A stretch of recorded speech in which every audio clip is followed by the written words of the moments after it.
My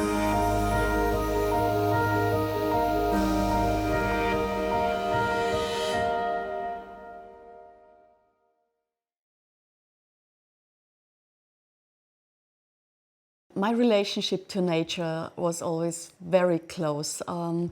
I grew up in a family where we always had animals. We were very much in the nature. I grew up in a forest. My father was a forest ranger, and all my relatives were biologists, and or many of them.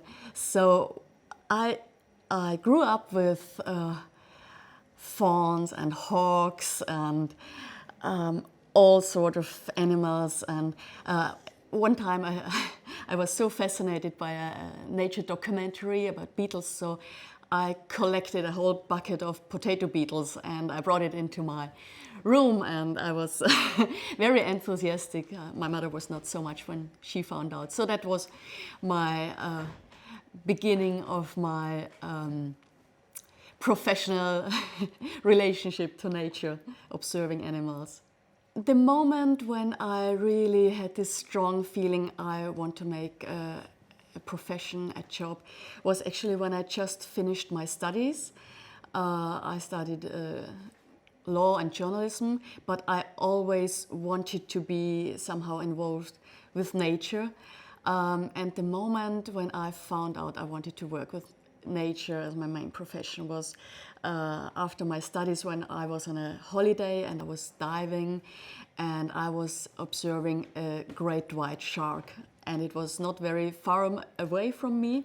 I was waiting in the kelp forest, and when this fascinating creature passed me, it was so breathtaking, and I thought, I want more of this. I want to dedicate my life to nature. When I started working as a producer-director, I was very lucky to start in the beginning of my 20s, and I was a young female director working in, at that time, a very male-dominated area. So yes, I had struggles like telling the cameraman or asking them and convincing them about my ideas. So my beginning was a little bit tough, yes, but it's great to see the changes in the industry. We are not there yet, of course, but there are so many good development you can see. And now I work as a commissioning editor, and it makes me very happy that I can have an influence on our programs and on making women visible, and to help to empower them and support them. You know, in your perspective, what needs to change? What would you like to see more of?